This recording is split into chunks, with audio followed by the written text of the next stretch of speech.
Hello students and welcome back to the fourth part of chapter 8, that is MS Excel 2010. So in previous class we have learned about some of the calculation formulas, then we have learned about some of the formatting tools also in MS Excel. Today we will continue that chapter. We will learn some more formatting tools in Excel and how to manage Excel worksheet, how to save the Excel file. So let's start the class and let's see what are the topics which we are going to discuss today. So the first topic of today is formatting a worksheet. So we'll learn some more tools of formatting the worksheet. Then managing worksheet, that means how we can add more worksheet or how we can delete worksheets from our workbook. So we'll see that. Then saving a workbook. So after our work is complete, how we can save our files. So we will see these topics today. So let's start the class, and for that we need to open MS Excel. So I've already opened MS Excel and I've created a small table in which some data are still missing, which we will fill now. So first thing, let's fill the roll number in this one by using the autofill option. So two numbers we have entered for displaying the pattern. Then select the pattern, click on the autofill button and drag it till downside till where you want to insert the roll numbers. Then class will be the same for everyone. So here we do not need to show the pattern. So just write in one cell, then click and drag it till downside, and it will be autofilled. In with section, the same case will happen. So for example, let's take section A, and then let's do the calculation now. For adding, we know that the formula is there equal to sum, then open bracket, name of the first cell, that is E2, then colon, then the name of the last cell. So last cell is G2. So write the name of that, close the bracket, press the enter key, and the result will appear. Now let's fill this formula in all the cells here by using the autofill option. Now let's write the formula for the percentage, that will be equal to obtained marks divided by total marks into 100. So obtained marks is in H2. So let's write the name of that cell H2, then divided by total marks. So total marks are of 300 and then into 100. So formula is written. Let's autofill all the cells here. Now we have got the formula for each of the, we have got the percentage and total marks for each of the students now. So in this percentage, you can see the digits are of digits are of 4 or 5 digits there after decimal. So let's make it of two digit. For that, we need to right click on that cell first, select all the cells in which you want that number formatting, which after decimal point, we need to show 2 digit. So right click on that and then select the format cells option from the properties menu. A pop-up window will open. Now in this left side, some of the options are provided in which we need to click on the number option, and then after decimal places, how much number you want to display, select that much number in this box. So I want two numbers to be displayed, so I have selected 2 here. Click on OK, and now all the numbers will show only 2 digit after the decimal point. So this was the table. Now let's start see some of the formatting tools. Now for formatting tools, first thing I need to do is to make the border around these cells so that it will be clearly visible and separated. So let's select the cells first. After selecting the cells, go in the Home tab.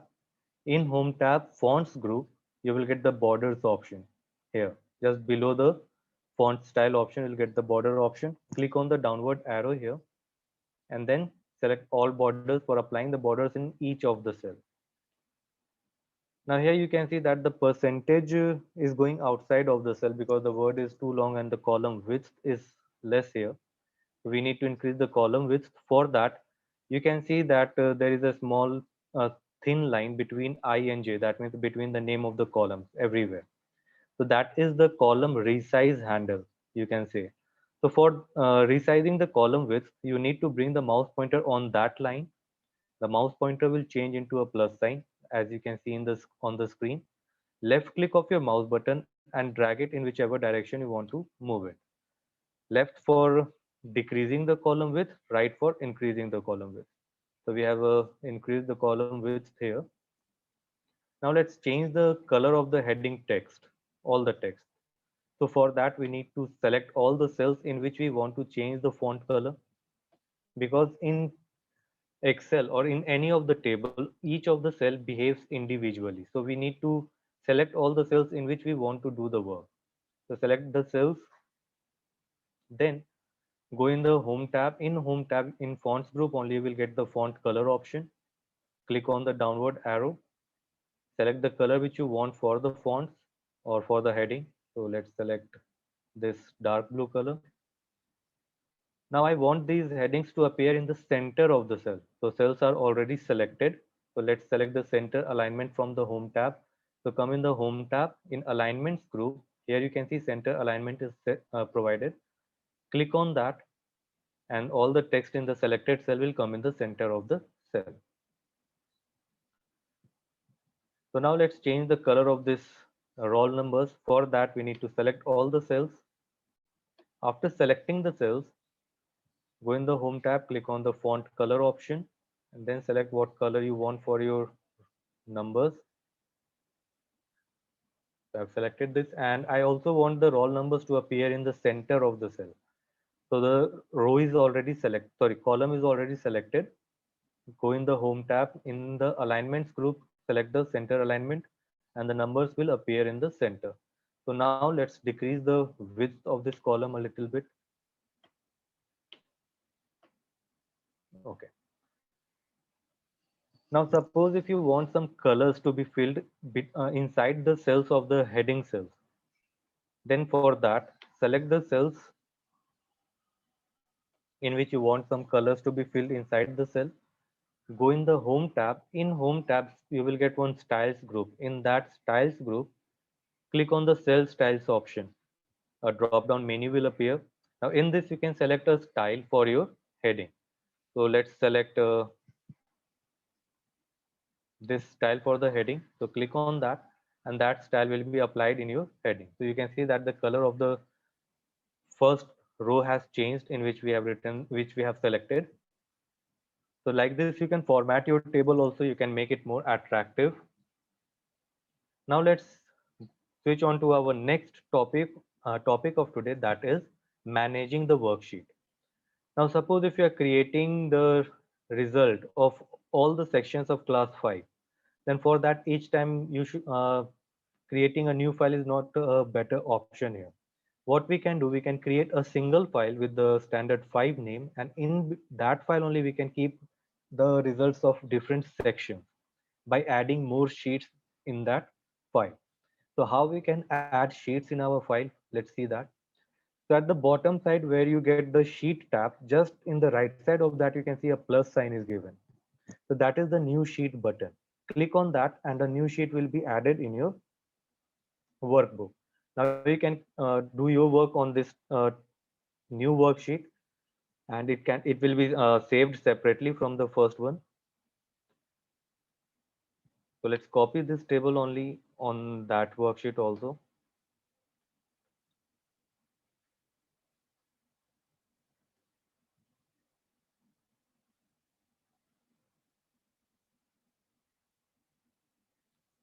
And let's change the color of the heading in this one. So select the cells, go in the home tab, in cell styles group, click on the cell styles option and select what type of design you want for that selected cell. So let's keep yellow heading for this one, and let's change the section to B. So let's write in the first cell B, then click and drag it for the using the autofill option, and it will be changed. So now we have two different sheets in a single workbook with the marks of two different sections. So like this, you can create more worksheets. You can add as much of worksheet in your workbook as much you want. Now, once you have created multiple worksheet, now you need to keep the name of each of the worksheet so that you can identify them easily. Now, how we can rename the worksheet? For that, you need to double click on the sheet tab. So here, let's rename the first sheet with standard 5A. So double click on the sheet 1 and then use the typing cursor will appear, delete the previous text and type the name what you want to keep. So let's keep the name standard 5A. Once you are completed, written the name, press the enter key, the name will be saved. Same option you can repeat for the second sheet. So let's rename that also with standard 5B. Press the enter key and the sheet tab will be renamed. So you can even rename the sheet tab. Now suppose by mistake you have inserted one more sheet. You don't want that sheet. So the question comes how we can delete that sheet. So we can delete that sheet also by right clicking on that sheet tab which we want to delete. So we want to delete this sheet 3 here. So right click on that and then select the delete option. That sheet tab will delete. So like this, you can create new sheets in your workbook. You can rename them and you can delete them. Now suppose all your work is complete. Now you need to save your files. Now for saving an Excel workbook, click on the File tab. In File tab, you will get Save and Save As option. So for the first time when you will click on the Save option, it will ask you for the location and the name for the file. So select the location where you want to save the file. So let's save it in 5F records of folder. So I've selected that folder. When you will click on that folder, when you will select the location, after that it will ask you for the name for the file which you want to keep. So let's keep the name a standard 5 result, for example, or let's keep it demo result. So we have kept the name of the file. Once you have written the name of the file, click on the save option. The file will be saved. And now you can see on the title bar what the name is being displayed. So the name which we have with which we have saved this file, so that name is being displayed on the title bar. Now save as option. Now suppose if you want to save the same file with another name. Now suppose I want to save this same file with another name. Then for that I need to click on the save as option, because the second time when I will click on the save, it will not ask me for the name and the location to save it. So if the second time I want to save the file with another name, then in that case, I need to click on the save as option.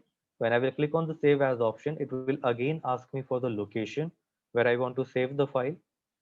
So whatever location you want to save it, select that location, then provide the name for your file. So let's make it one in this, and let's click on save. So this time this file has been saved with the another name, and you can see that name is being displayed on the title bar. So like this, you can, after completing your work, you can save your Excel file also. So in this class, till this much only, and in next class, we will discuss the exercises of this chapter, because today was the last day of this chapter. So I hope you will be prepared with the questions. If you have any doubts, you can ask me in the next class, the day on which we will be discussing the exercises. Till then, keep studying, stay healthy, stay at home. Bye everyone.